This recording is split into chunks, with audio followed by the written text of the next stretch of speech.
Welcome back once again to our channel billion education. My name is Yash और आज हम पढ़ने वाले हैं इंट्रोडक्शन टू एनालिटिकल केमिस्ट्री। मैं आपको बता देना चाहता हूँ कि ये जो सेकेंड चैप्टर है ये हम कंप्लीट करने के बाद ऐसा बोल सकते हैं कि हमने अपने 11th स्टैंडर्ड के पूरे केमिस्ट्री के सिलेबस को कंप्लीट कर दिया है।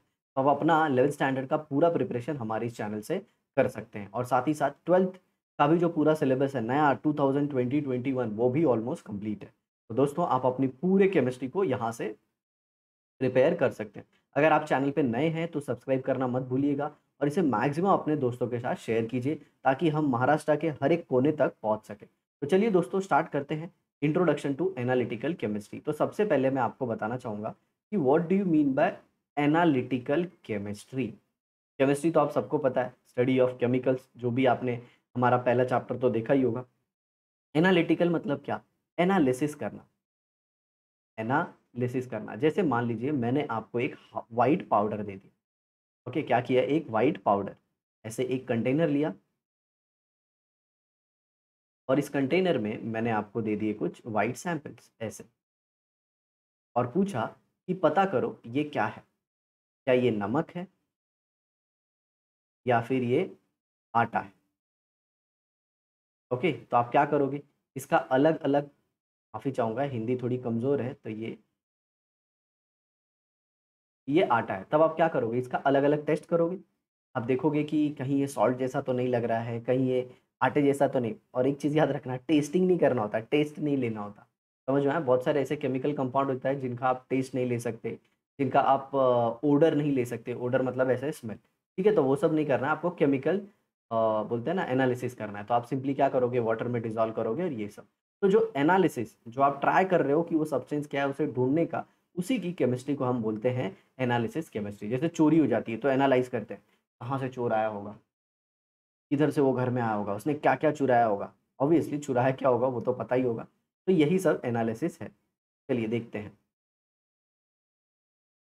Analytical chemistry facilitates investigation of chemical composition of substance. वही मैंने बोला ना, जैसे व्हाइट पाउडर दे दिया तो आपको ढूँढना है कि व्हाइट पाउडर बना किससे? उसके अंदर क्या-क्या है? अगर नमक नमक है तो वो Na+ और Cl- से बना हुआ है या फिर सोडियम और क्लोरीन से बना हुआ है।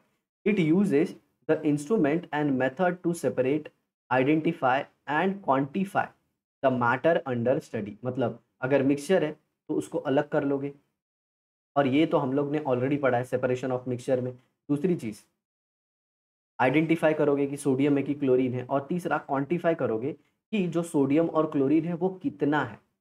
समझ में आया? मतलब हमने इतना सैंपल दे दिया तो उसमें सोडियम का अमाउंट कितना है और क्लोरीन का अमाउंट कितना है बाय मास, मतलब वज़न के हिसाब से वो कितने हैं, ये भी इसमें आता है।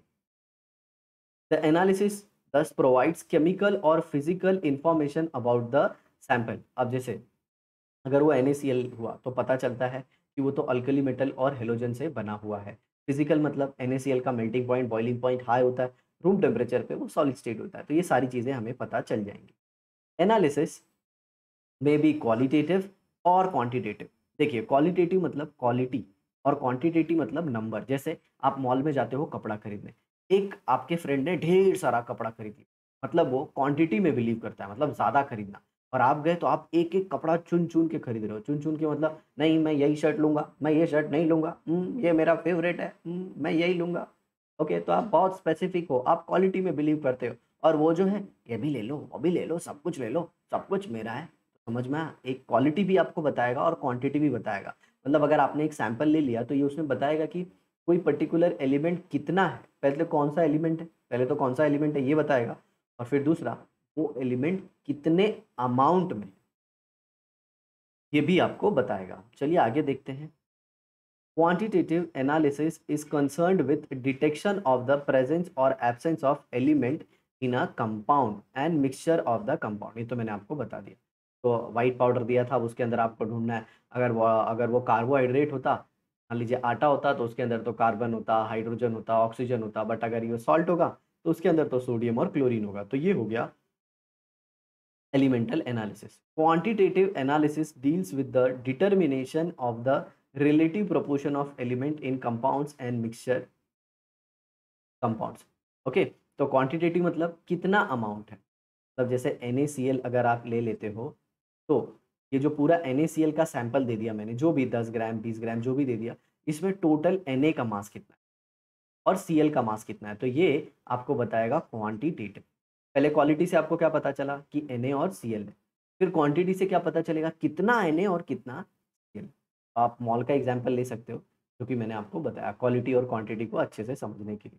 Remember the branch of chemistry which deals with the study of separation, identification, qualitative and quantitative determination of the composition of the different substances is called as analytical chemistry. तो सेपरेशन भी इसी में आता है।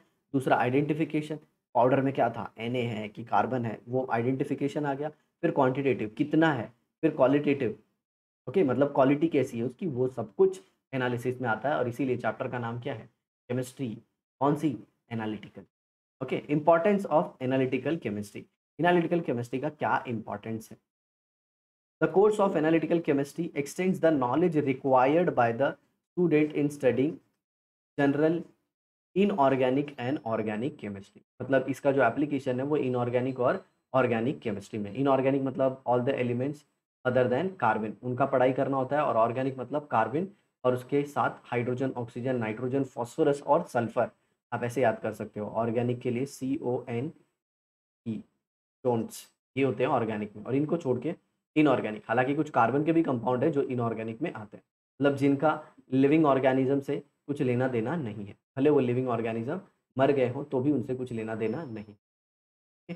Chemical analysis is one of the most important method of monitoring the composition of raw material.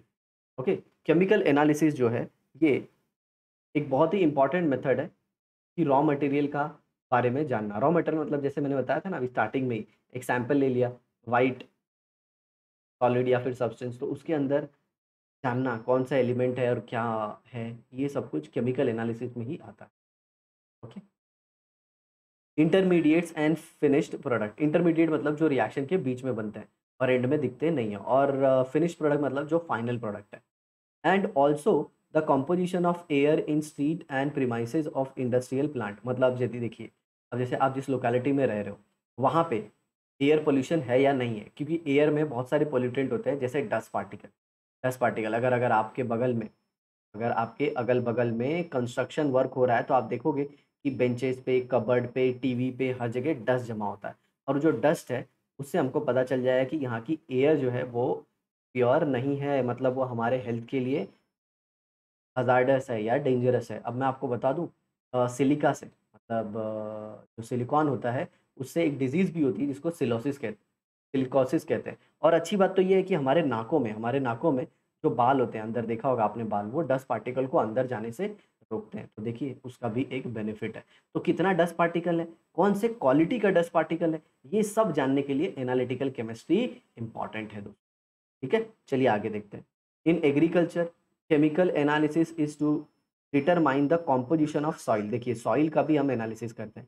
Soil का pH क्या है, उसके अंदर ऑर्गेनिक मैटर कितना है, उसके अंदर मिनरल्स कितने हैं, उसके अंदर फॉस्फोरस का कंटेंट कितना है, ये सब भी एनालिसिस होता है। ओके, और इवन जब आप बीमार पड़ते हो तो आपके ब्लड का सैंपल देते हो, पता है? वो सैंपल में एनालिसिस करते हैं वो लोग कि कौन से इसमें माइक्रोब्स हैं, बैक्टीरिया, वायरसेस क्या है इसके अंदर। फिर उसके बाद एनालिसिस के बाद पता चल जाता है कि आपको ये पर्टिकुलर प्रॉब्लम क्यों हुआ है। आया समझ में? तो ये सब कुछ एनालिसिस के अंदर आता है।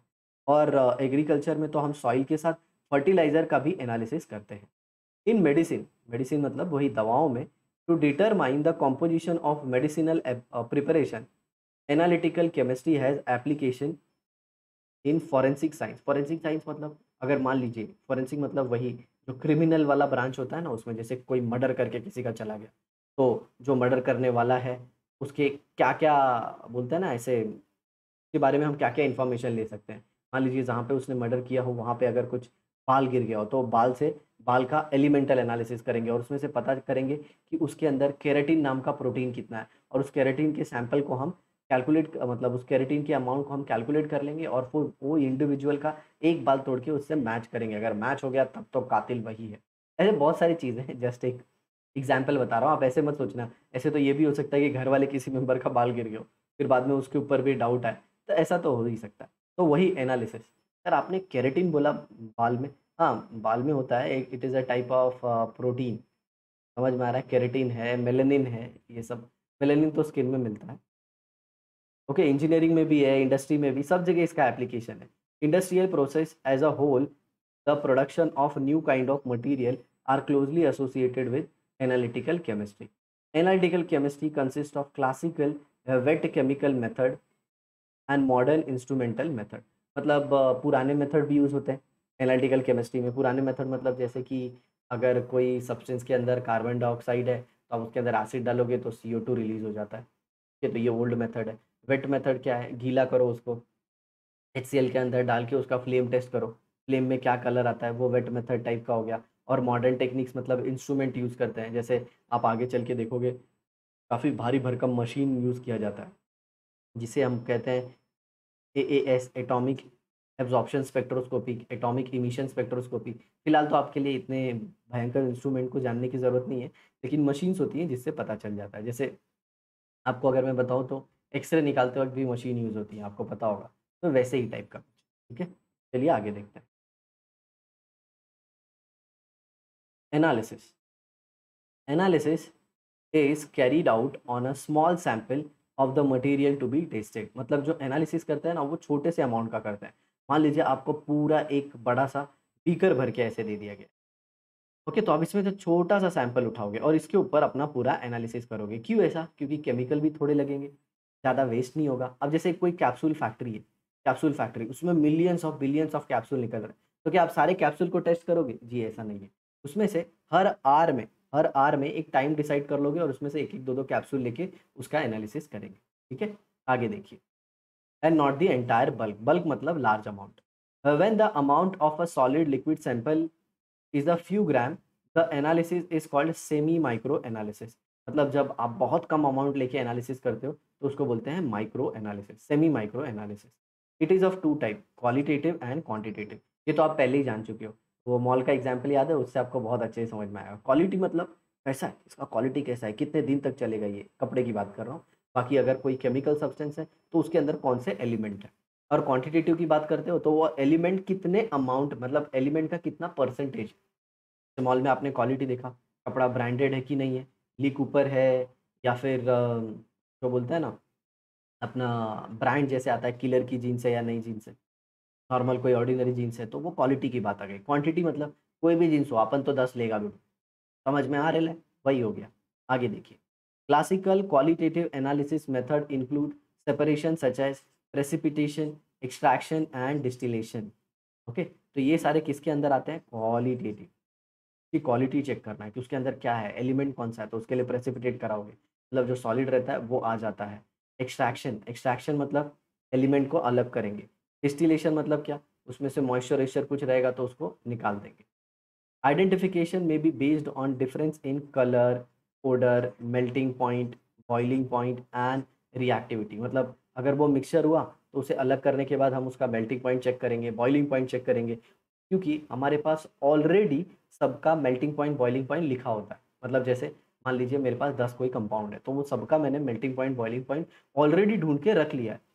और जब फ्यूचर में कोई और कंपाउंड आता है तो उसका भी मेल्टिंग पॉइंट, बॉइलिंग पॉइंट ढूँढते हैं, जिससे अपने को पता चल जाता है कि इधर ये जो नया कंपाउंड है, ये अपने प्रीवियस कंपाउंड में से एक तो नहीं है, और प्लस उसका कलर भी देखते हैं। मान लीजिए मेरे पास जो 10 कंपाउंड थे, उसमें से एक येलो था, एक व्हाइट था, एक ब्लैक था। तो जो कंपाउंड मैंने लिया है, तो मुझे सैंपलिंग मतलब जो मुझे एनालिसिस के लिए आया है, वो कौन से कलर का है, तो कलर मैच हुआ तो शायद उसके अंदर के एलिमेंट सेम हो सकते हैं। ऐसे बहुत सारे पैरामीटर होते हैं, और कभी-कभी तो एनालिसिस के लिए बहुत ज़्यादा टाइम लग जाता है। आप अगर डिस्कवरी चैनल पे देखो, तो बहुत सारे किलर जो होते हैं, मर्डरर जो होते हैं, वो बहुत दिनों के बाद मिलते हैं, क्योंकि अब जब किलर और मर्डरर या फिर जो बोलते हैं ना, कानून को हाथ में लेने वाले इंटेलिजेंट हो जाएँ, तब तो बहुत प्रॉब्लम है। अगर डॉक्टर, इंजीनियर ही क्रिमिनल बन जाएँ, तब तो यार बहुत ही टाइम लगेगा ना, क्योंकि उन सबको तो दिमाग है। पता है भारत ये मामले में बहुत लकी है कि भारत में जो चोर उचक्के होते हैं, क्रिमिनल्स होते हैं, वो सब कम पढ़े-लिखे लोग होते हैं, और कम पढ़े-लिखे होने की वजह से फ़ायदा क्या है? सिंपल सी बात है, वो पकड़े जाते हैं। लेकिन अगर इंटेलिजेंट लोग जैसे यूएस, रशिया, चाइना ऐसे जगह पे तो इंजीनियर्स, डॉक्टर भी क्रिमिनल होते हैं, तब तो गड़बड़ हो जाएगा मेरे दोस्त। Classical quantitative method consist of volumetric analysis and gravimetric analysis. Volumetric analysis मतलब क्या? आप सब्सटेंस के वॉल्यूम को कंपेयर करोगे। मतलब इसमें जो कुछ भी होगा वॉल्यूम से रिलेटेड होगा। आपने अपने अर्ली स्कूल में मतलब 10th स्टैंडर्ड में शायद अगर फैसिलिटी अवेलेबल हो आपको, तो आपने ब्यूरेट देखा होगा, या ब्यूरेट, ये ऐसे। तो ये क्या गड़बड़ हो रहा है, लाइन नहीं खींची जा रही है, हम तो अच्छी सी लाइन खींचने की कोशिश करते हैं, ओए परफेक्ट लाइन आ गई, क्या बात है, ये ऐसे। ओके, और यहाँ पे हम्म, गड़बड़ हो जा रहा है, ये ऐसे, ऐसे हो गया, और इसके ऊपर ये टॉप कॉक लग जाता है ऐसे। और ये हो गया अपना ब्यूरेट, और इसके अंदर होती है साथियों मार्किंग।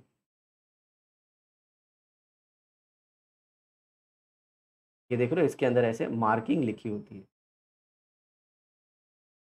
इससे हमको पता चलता है कि कितना वॉल्यूम इसमें आया है। मान लीजिए आपने यहाँ तक सैंपल को भरा,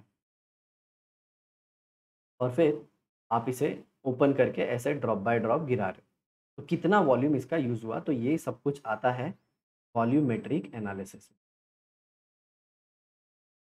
ये जनरली किसके लिए यूज़ किया जाता है वॉल्यूमेट्रिक एनालिसिस? लिक्विड्स के। ओके, फिर एक और आता है जिसको बोलते हैं ग्राविमेट्रिक। अब ग्राविमेट्रिक में जो भी एनालिसिस होते हैं, it is related to what? Mass. और जनरली किसके लिए यूज़ होता है? Solid samples.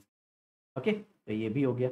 आगे देखिए, chemical method of qualitative analysis. तो अब याद रखिए, हम क्वालिटेटिव कर रहे हैं, क्वालिटेटिव मतलब अगर सैंपल दिया है तो उसके अंदर एलिमेंट कौन कौन से हैं, क्वांटिटेटिव तो हम बाद में करेंगे।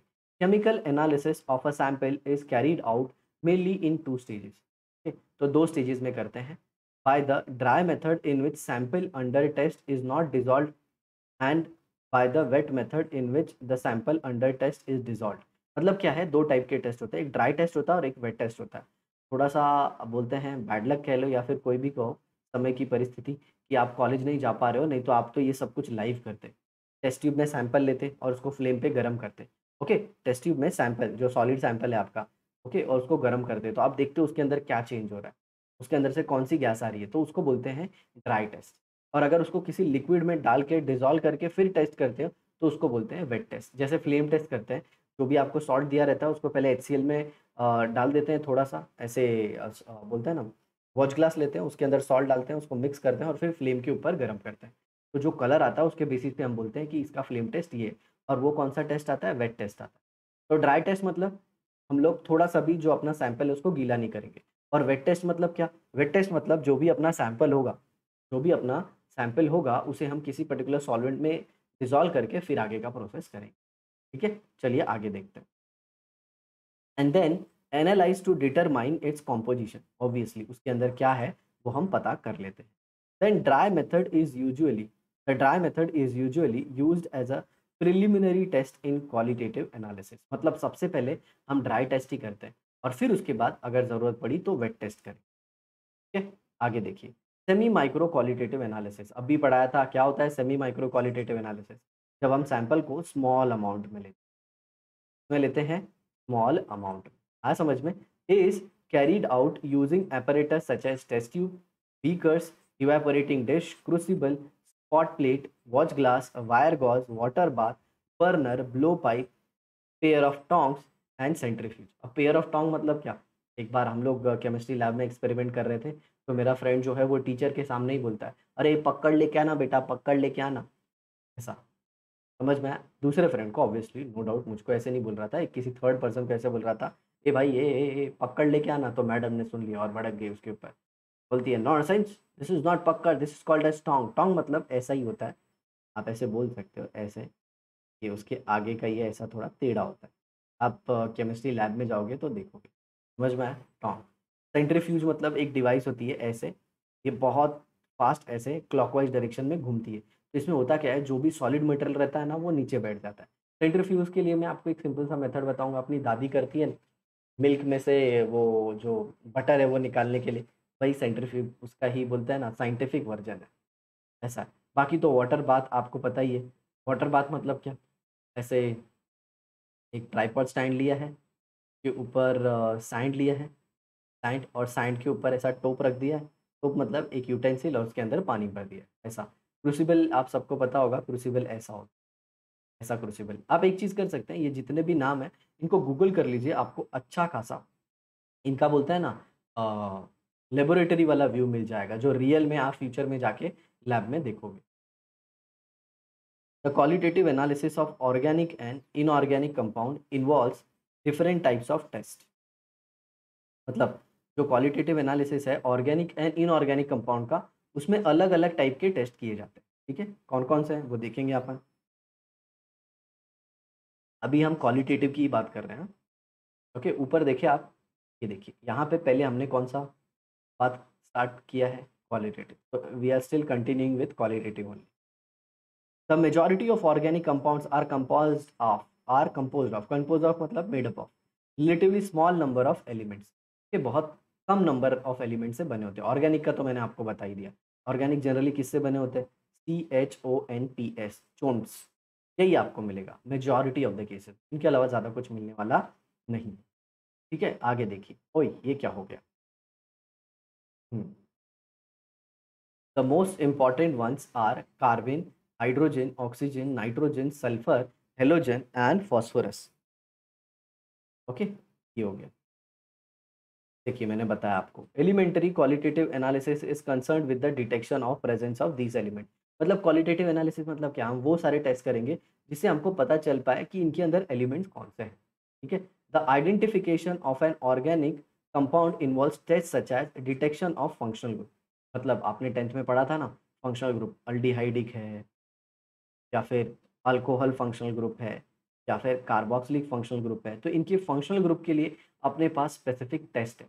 तो वो टेस्ट अपन परफॉर्म करते हैं, तो उससे अपने को पता चल जाता है कि भैया इसके अंदर तो कार्बोक्सिलिक ग्रुप है, इसके अंदर एल्डिहाइडिक ग्रुप है, इसके अंदर अल्कोहलिक ग्रुप है।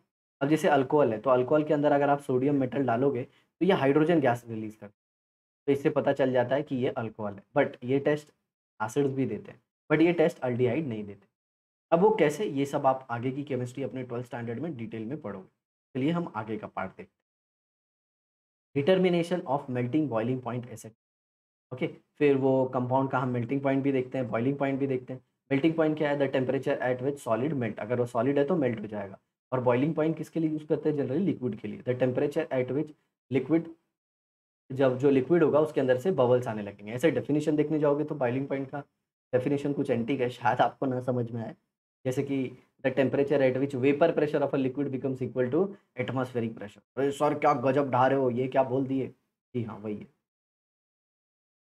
The qualitative analysis of simple inorganic compounds involves detection and confirmation of cationic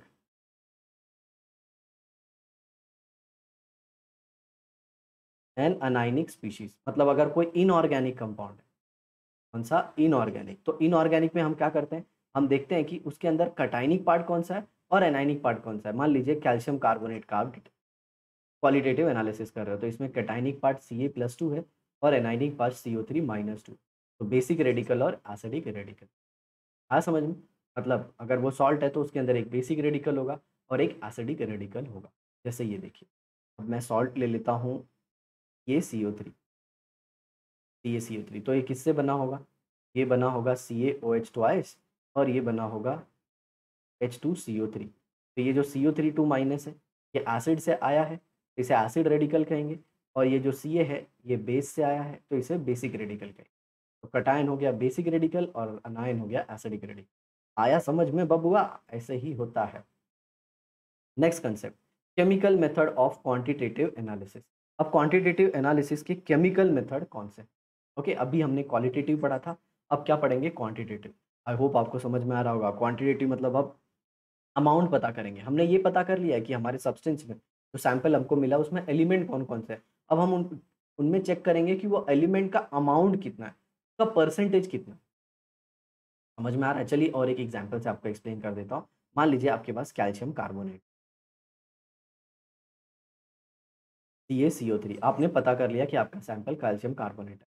तो आप चेक करेंगे कि ये जो पूरा मास दिया गया है आपको, उसमें कैल्शियम कितना है, कार्बन कितना है और ऑक्सीजन कितना है। मान लीजिए ये 100 ग्राम दिया गया है, 100 ग्राम।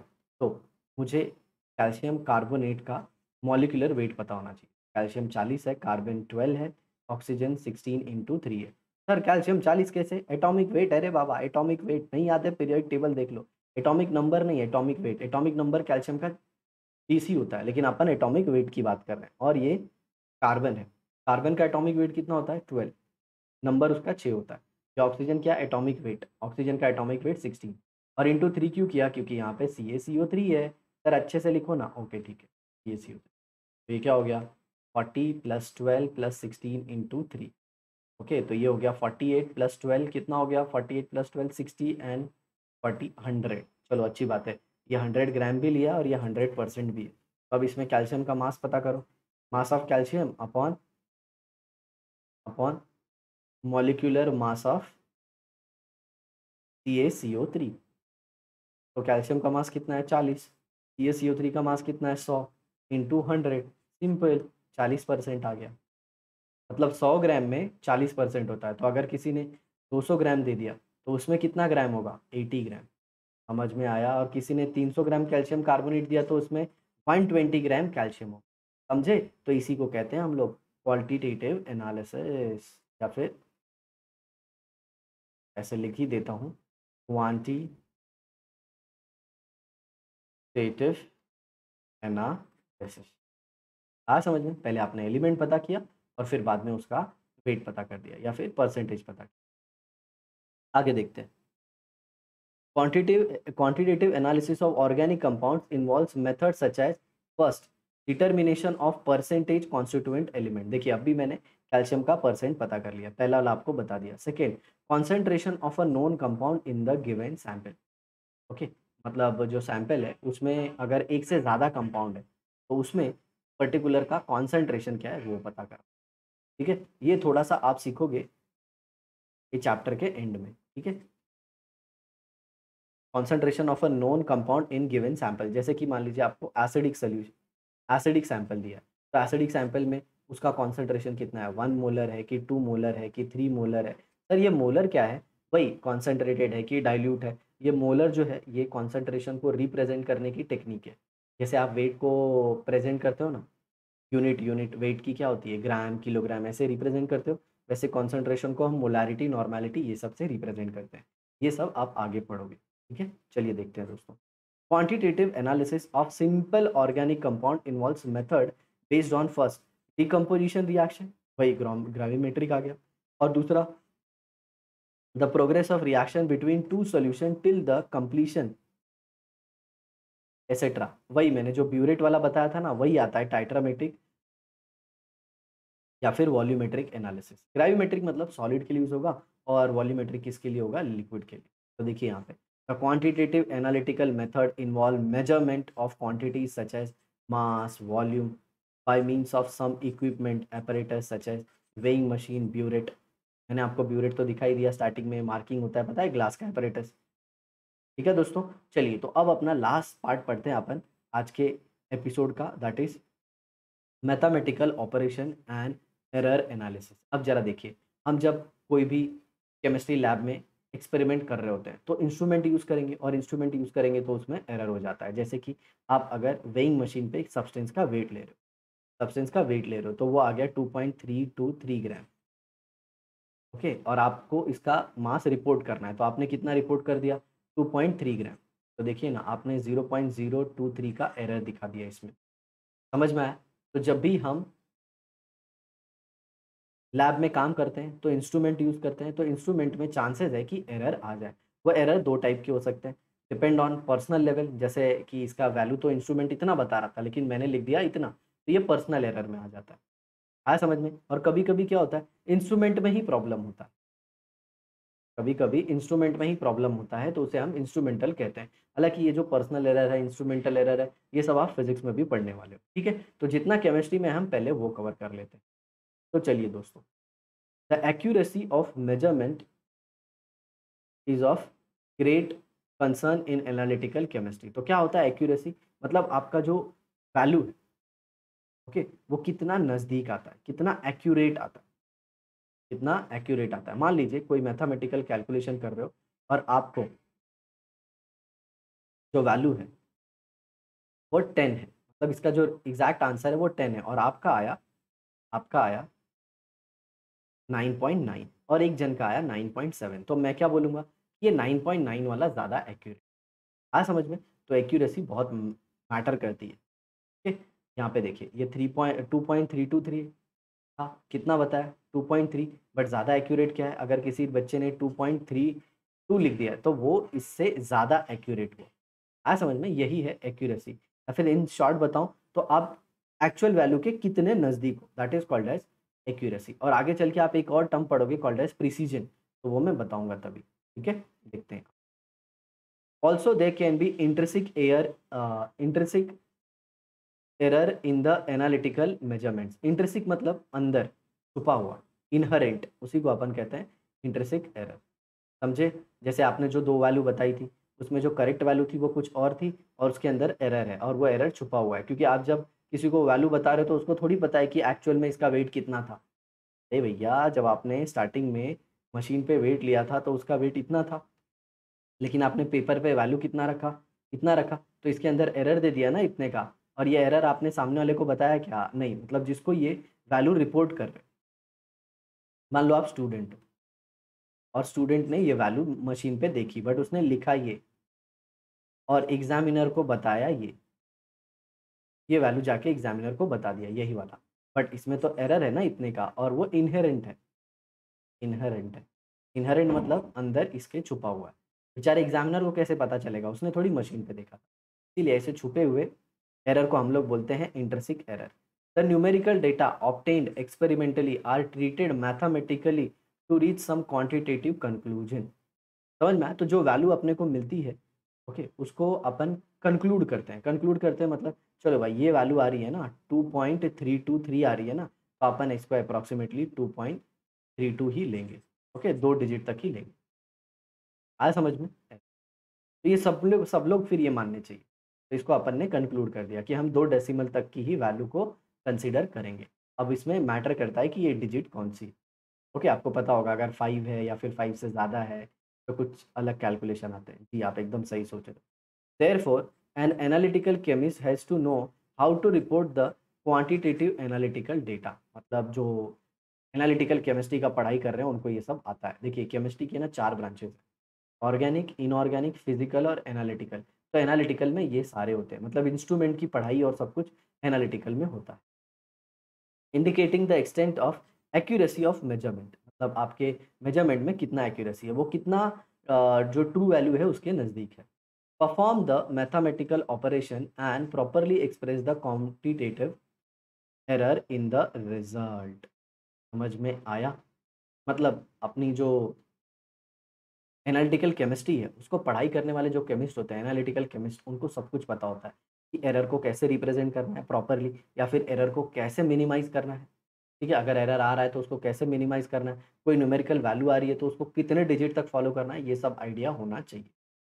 In the following subsection, we will consider these aspects related to measurements and calculation। तो अब हम लोग पढ़ेंगे किसके बारे में? मेजरमेंट्स और कैलकुलेशन के बारे में। तो अब जरा देखिए scientific notation, exponential notation.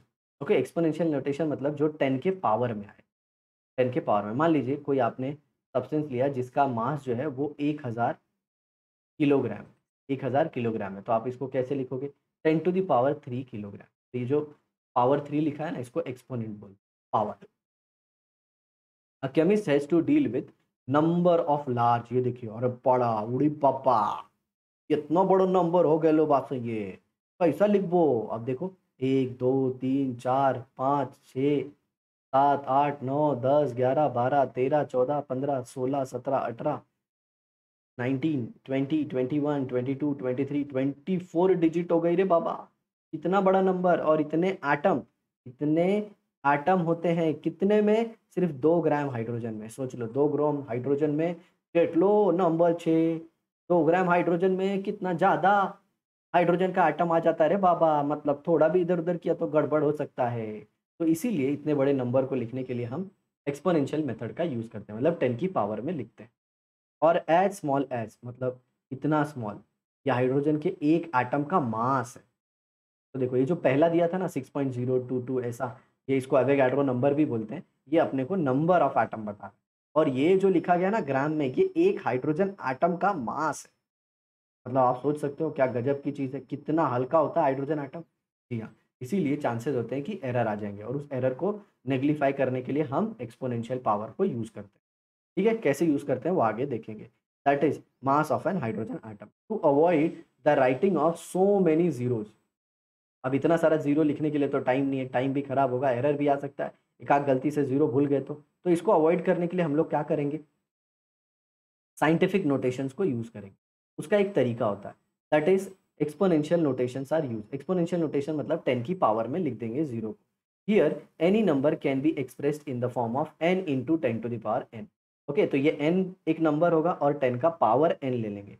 n is the exponent, exponent मतलब पावर हैविंग पॉजिटिव और नेगेटिव वैल्यू। मान लीजिए ऐसे 0.23 लिखा है, तो आप इसे कैसे लिख सकते हैं? इसे लिख सकते हैं 2.3 इंटू 10 टू द पावर -1। तो देखिए ये नेगेटिव आ गया, यही पावर है और ये 2.3 हो गया। या फिर इसे ऐसे भी लिख सकते हैं 23 इंटू 10 टू द पावर -2। आ गया समझ में? And n can be a value between 1 to 10। Okay, between 1 to 10, 1 भी हो सकता है 10 भी हो सकता है, लेकिन उसके बीच में। समझ में आया? देखिए यहाँ पे एक बहुत ही इंपॉर्टेंट चीज़ है। n जो होगा ना n, वो 1 हो सकता है या फिर 1 से ज़्यादा हो सकता है, लेकिन 10 से कम ही होगा, 10 के बराबर नहीं होगा। मतलब एक सिंपल बात बोलूँ तो ये जो n है ना बबुआ, ये सिंगल डिजिट होनी चाहिए। क्या होनी चाहिए? Single digit. इसीलिए देखो मैंने यहाँ पे 2.3 लिखा था, जबकि ये गलत होगा। 2.3 into 10 to the power -1 will be the right one. ठीक है? चलिए आगे देखते हैं। वैल्यू एज़, तो वो 6.022 इंटू 10 टू द पावर 23 जो बड़ा सा नंबर था, उसे ऐसे लिख दिया और ये देखिए, ये 6.022 मतलब सिंपल सी बात है, एक डिजिट में आ गया। ओके, डेसिमल के बाद है, लेकिन डेसिमल के लेफ्ट में एक ही डिजिट है और इसको क्या लिख दिया? जो मास है 1.66 इंटू 10 टू द पावर -24 ग्राम। ये कुछ ऐसे किया, जैसे मान लो आपको एक नंबर दे दिया मैंने, ऐसे 0.00626। अब इसको सिंगल डिजिट में लिखना है, तो आप क्या करोगे? डेसिमल को 3 राइट लेके आओगे, 3 राइट, तो ये हो जाएगा 6.26 और जितना राइट लेके आए उतना 10 का पावर माइनस में लिखने का। याद रखना डेसिमल को लेफ्ट में लेके जाओगे कभी भी तो 10 का पावर पॉजिटिव आएगा और जब भी राइट में लेके जाओगे तो 10 का पावर नेगेटिव आएगा। कब? जब ऐसे डेसिमल वाली चीज़ें होंगी और डेसिमल के पहले क्या होना चाहिए? 0। तभी हाँ, नहीं तो बोलोगे सर आप क्या कुछ भी पढ़ाते हो। चलो आगे देखते हैं। The number 123.546 become 1.23546। ओके, इसको कुछ बच्चे 546 पढ़ देते हैं, वो गलत है बच्चों। डेसिमल के बाद वाले नंबर को इंडिविजुअली लेना चाहिए, मतलब सिंगल डिजिट में बोलना चाहिए। तो 123.546 becomes 1.23546 into 10 to the power 2। मतलब ये डेसिमल को लेफ्ट में लिया और 10 का पावर कितना लिख दिया? पॉजिटिव। इधर देखो ना, आप भी थोड़ा देर पहले बताया था, डेसिमल को अगर लेफ्ट में लोगे तो 10 का पावर पॉजिटिव आएगा। ये बेसिक बेसिक चीज़ें हैं, बोलते हैं ना, छोटी-छोटी मगर मोटी बातें। ऐसा है। आगे देखिए। In scientific notation, note that while writing it we have moved the decimal to left by 2 places. ये देखो ना, ये 3 और 2 के पहले लगा है and same in exponent 2 of 10 in scientific notation.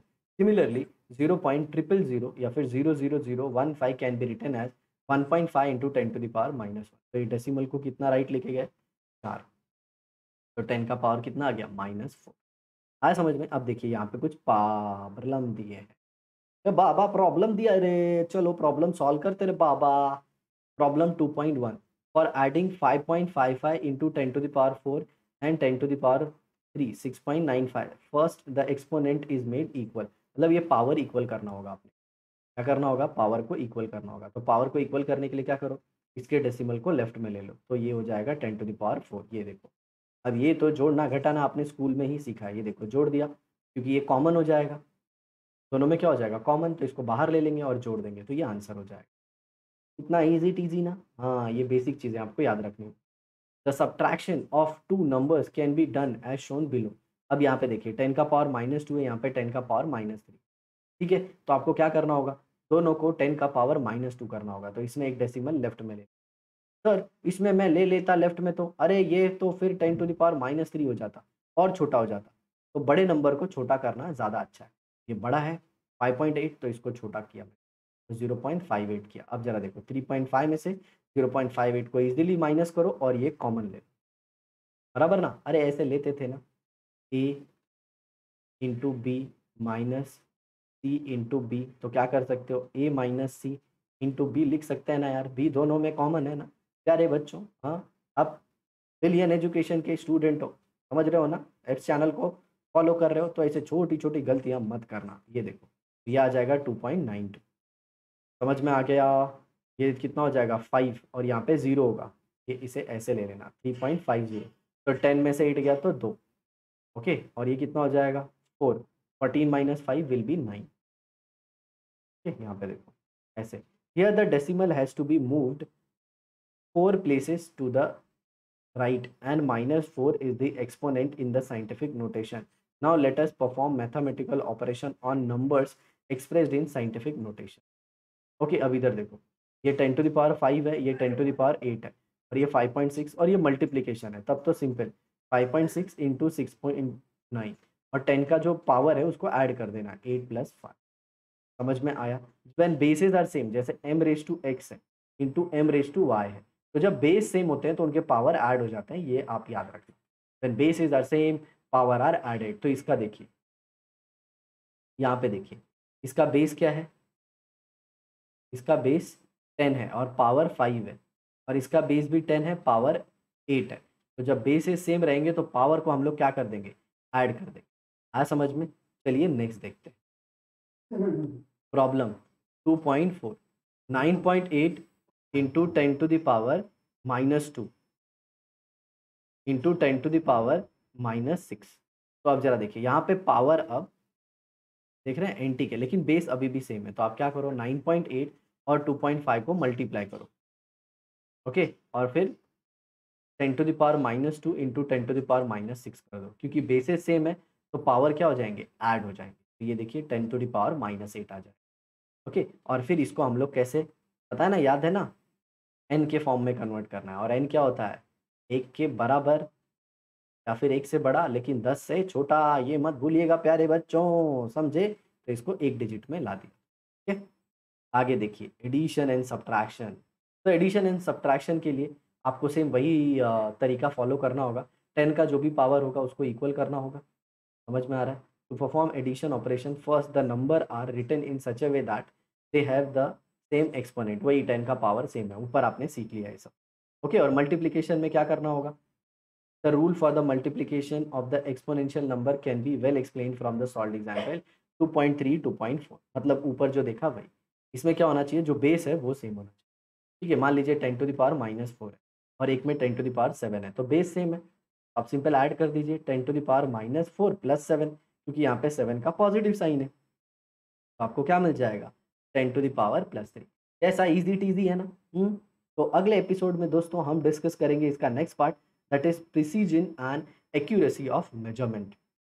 ये प्रिसीजन क्या होता है और एक्यूरेसी क्या होता है। तो आई होप दोस्तों आपको आज की वीडियो बहुत अच्छे से समझ में आई होगी। अगर आपको कोई डाउट है तो नीचे कमेंट बॉक्स में लिख दीजिए, और अगर वीडियो बहुत अच्छे से समझी और पसंद भी आई तो कमेंट लिखना ना भूलिएगा, शेयर कीजिएगा, और चैनल पे नए हो तो सब्सक्राइब कर दीजिए और बेल आइकन को भी प्रेस कर दीजिए, ताकि हम जब भी वीडियो अपलोड करें आपको नोटिफिकेशन मिल जाए। तो साथियों, इसी तरह अपना ज्ञान बढ़ाओ और अपने माता पिता का नाम रोशन करो। मिलते हैं नेक्स्ट एपिसोड में, तब तक के लिए बाय बाय।